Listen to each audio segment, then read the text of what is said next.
श्री गोवर्धननाथ की, श्री जगन्नाथ महाप्रभु की, लक्ष्मीनारायण भगवान की, निताई गौर, निताई गौर, निताई गौर, जय जय श्री, जय जय श्री, जय जय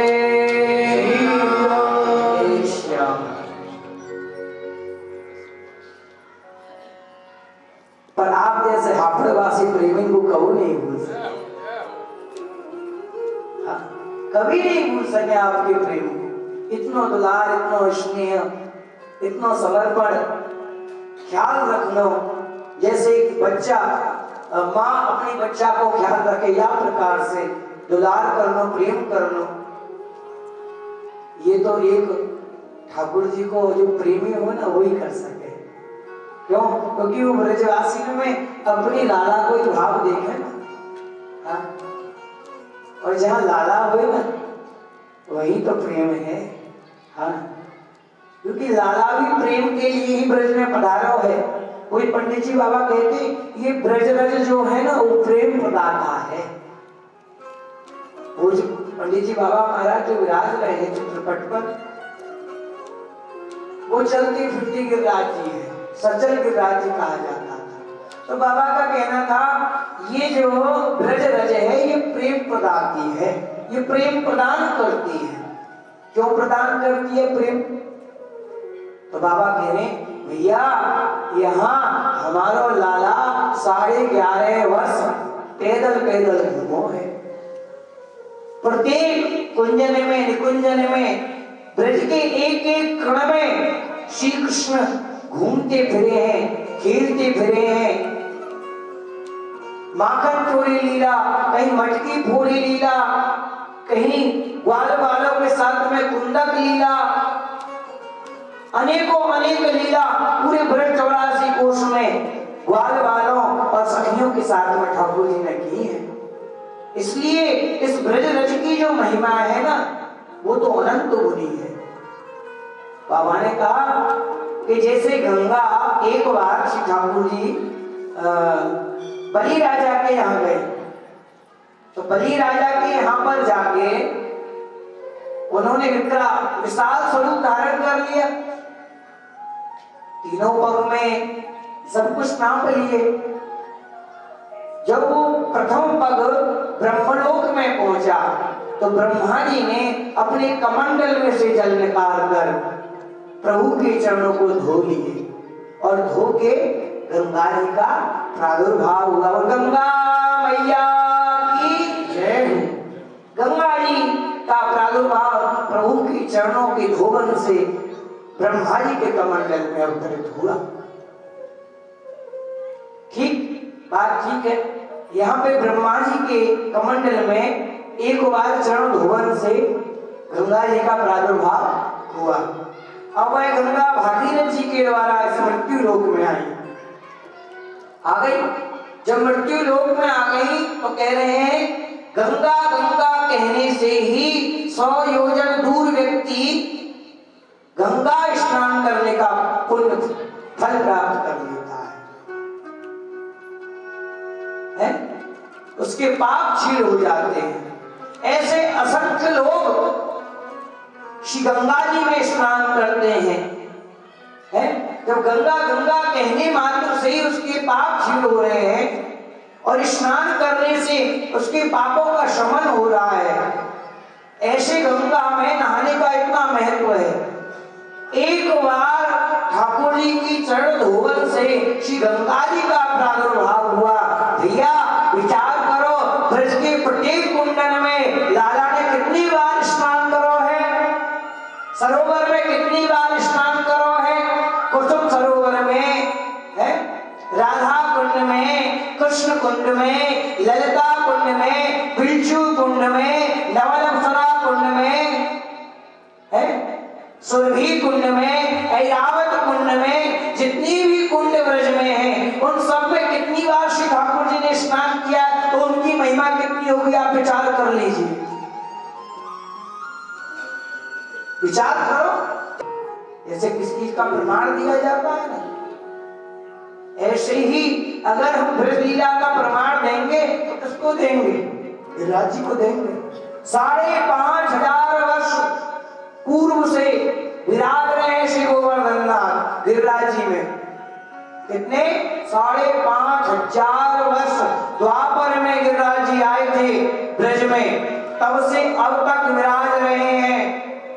अब आप विचार कीजिए, उस समय के लीला के ठाकुर हैं, जहाँ कुंज निकुंज निवृत्त निकुंज तक की लीला श्री गिरिराज जी के अधिकार में है, जहाँ हर किसी का प्रवेश नहीं होता, जहाँ सखी सहचरियों को भी रोक दिया जाता है, बाहर खड़ी रहती है।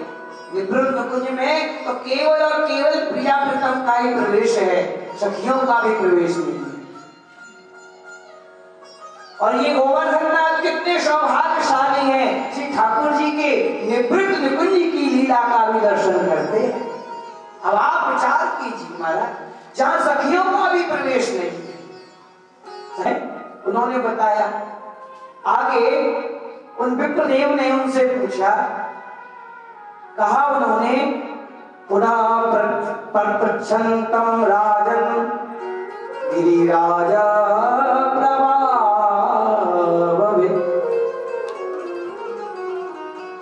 देव ऋषि नारद जी से राजा बहुलास ने पूछा,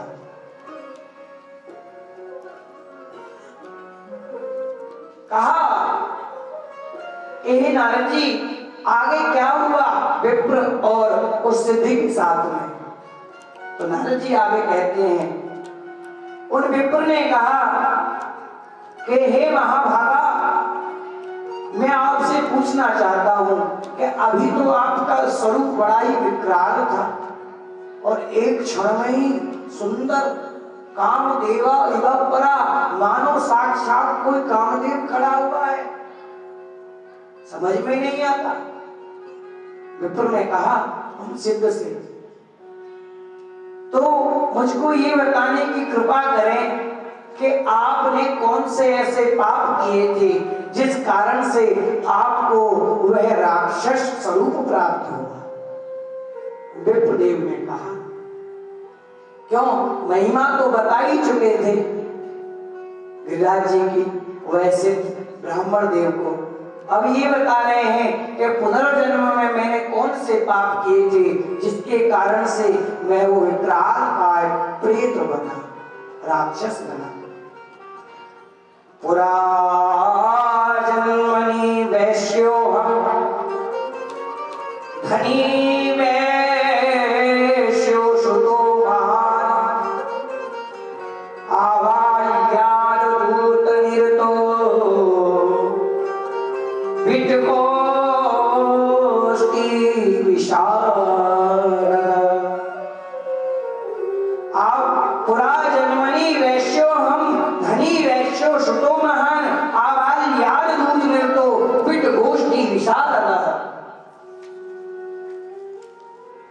हे विप्रदेव, मैं पूर्व जन्म में एक धनी वैश्य का पुत्र था। किसका पुत्र था? धनी वैश्य का पुत्र था।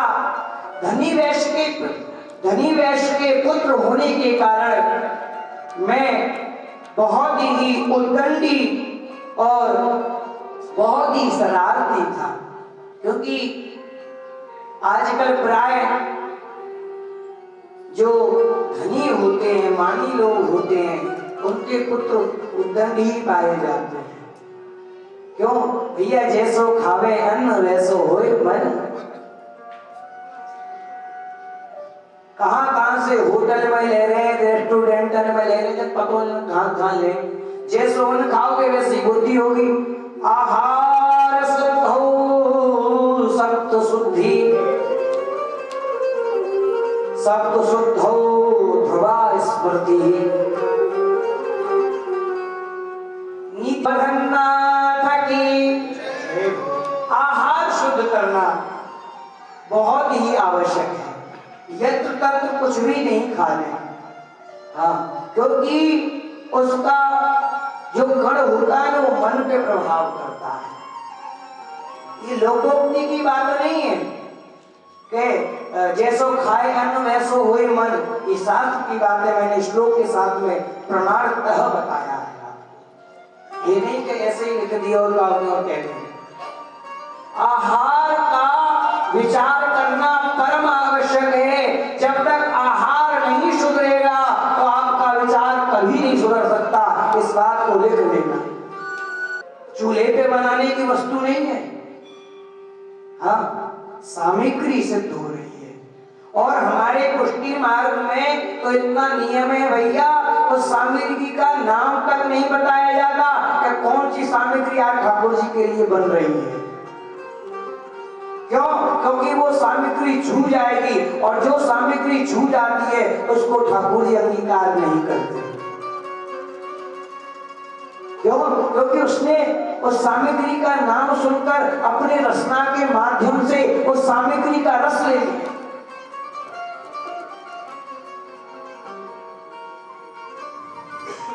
बात बिल्कुल सही है। इसलिए हमारे पुष्टि मार्ग में केवल रसोईया के अलावा, और रसोईया को भी इतना छका देते हैं जो उसका मन जो सामग्री सिद्ध कर रहा है उस ओर जाए नहीं, चकाचक पवा देते हैं उसको।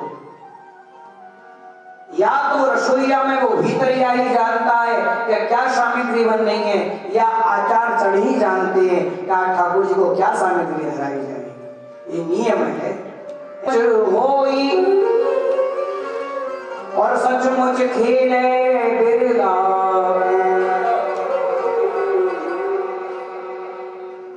झूठमुठ खेल है सचमुच होई, और सचमुच खेले बिरला होई।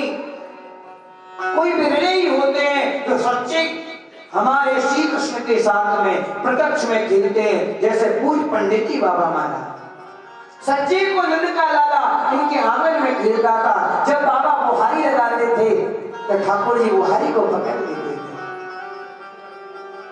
बाबा के नेत्रों में अश्रु आ जाते। बाबा कहते लाला छोड़, परेशान कर दो रहे, माने ना। ऐसे बाबा थे जिनके आंगन में स्वयं अकल ब्रह्मांड नायक खेल रहे हैं।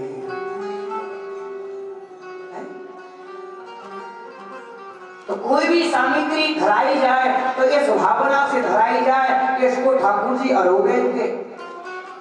है दुर्योधन की मेवा त्यागी के साग विदुर घर खाई, सबसे ऊंची भैया प्रेम सगाई।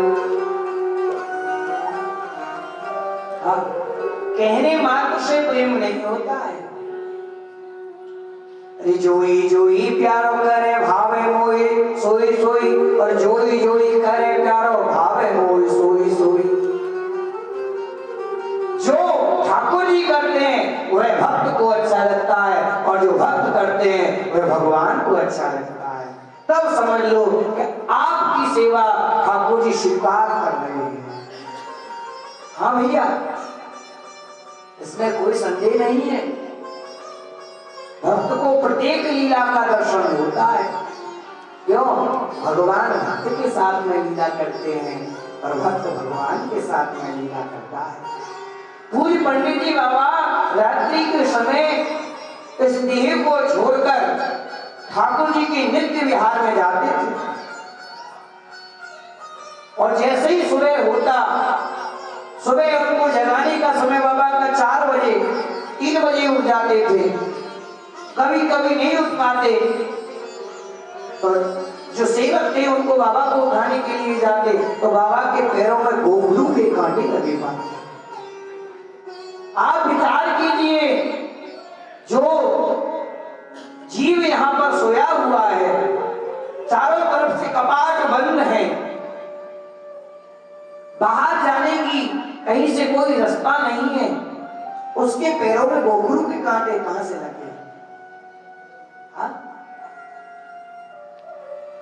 ऐसे रस में डूबे हुए पूज्य पंडित जी बाबा महाराज थे, जो निरंतर उस रस में छके रहते थे, डूबे डूबे रहते थे, उस लीला में, उस भाव में अपने आप को डुबा कर रखते थे।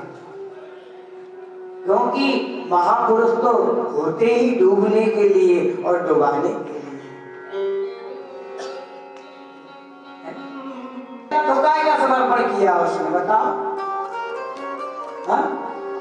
गुरुदेव अपने शिष्यों के लिए आज्ञा करते हैं, उनका हम अनुसरण नहीं करें, अनुगमन नहीं करें, तो गुरुदेव से कंठी लेने का क्या लाभ है? कोई लाभ नहीं है भैया।